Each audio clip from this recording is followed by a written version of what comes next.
એટલે ઉદ્ધવજી પણ રડવા લાગ્યા. જે 2 દિવસ માટે ગયા હતા એના બદલે 6 મહિના સુધી ઉદ્ધવજી ત્યાં રોકાઈ જાય છે. અને જ્યારે જવાના હોય છે ત્યારે બધી ગોપીઓ સુંદર મજાનો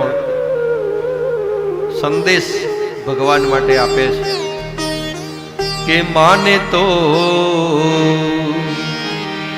મનાવી લેજો રે હે ઓધાજી રે એમ મારવાલાને વઢીને કહેજો રે માને તો મનાવી લેજો રે એ ઓધાજી રે મારા વાલાને વઢીને કહેજો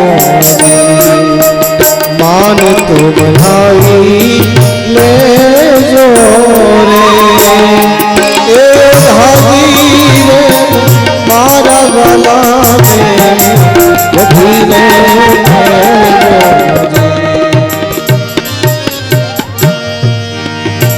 એક વાર ગોકુળ આવો માતાજીને મોઢે ખાવો એક વાર ગોકુળ આવો માતાજીને મોઢે ખાવો ગાયું સંભાળી ગાવો રે એ હાજી રે મારા વાલાને વઢીને કહેજો માને તો મનાવી લેજો રે મારા વાલાને વઢીને કહેજો મથુરાના રાજા થયા છો ગોવાળોને ભૂલી ગયા છો રે મથુરાના રાજા થયા છો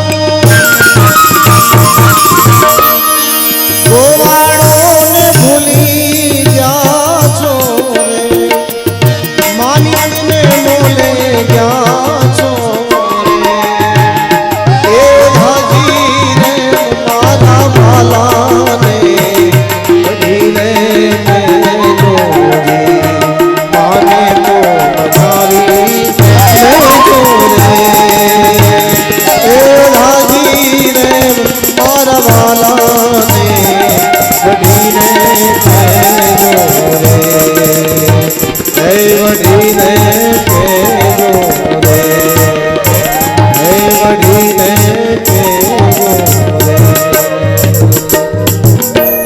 ઉદ્ધવજી જેવા ભગવાન પાસે આવે છે ને ત્યારે તો એમના મુખમંડળની અવસ્થા બદલાઈ ગઈ હોય છે. આંખોની અંદર અશ્રુ ભર્યા હોય છે, વાળ પણ વિખરાયેલા છે અને શરીરમાંથી આમ ચેતના જતી રહી હોય એટલો ભાવ અને પ્રેમ લઈને આવ્યા હોય છે. કૃષ્ણ ભગવાનને કહે છે કે હે કૃષ્ણ, ખરેખર તમે બહુ ભૂલ કરી છે. હે મિત્ર, હું તમારો સાચો મિત્ર છું અને કહું છું કે આ ગોપીઓ તમને એટલો પ્રેમ કરે છે, એટલો વિરત પ્રેમ કરે છે કે દુનિયામાં કોઈ આવો પ્રેમ ના કરી શકે. અને એ ગોપીઓને તમે છોડી અને અહીંયા તમે ખોટા આવ્યા. જો તમારી જગ્યાએ હું હોઉં તો ક્યારે આ વ્રજ છોડીને આવું નહીં. અને એવી રીતે ગોપીઓ કેટલો ભગવાનને પ્રેમ કરે છે. પ્રેમ આ જગત સામુ ભગવાને મૂક્યો છે ઉદ્ધવજી દ્વારા કે અવિરત ભગવાનના પ્રેમમાં સૂઝબૂઝ ભૂલી અને ભગવાનના પ્રેમમાં રહેતી હોય છે. એટલે ભગવાન ઉદ્ધવજીને કહે છે કે ઉદ્ધવ, મેં તને મોકલ્યો તો જેટલા માટે તારામાં જ્ઞાન હતું, વૈરાગ્ય હતું, પણ ભક્તિ નથી. અને ભાગવતજી છે, ભગવાનના ભક્ત બનવું હોય તો એમાં ત્રણેય વસ્તુ જોઈએ: ભક્તિ જોઈએ, જ્ઞાન જોઈએ અને વૈરાગ્ય જોઈએ. ભક્તિ વગરનું બધું નકામું છે. આમ ઉદ્ધવજીને ત્રણેય વસ્તુ ભગવાન પ્રાપ્ત કરાવે છે: ભક્તિ, જ્ઞાન અને વૈરાગ્ય.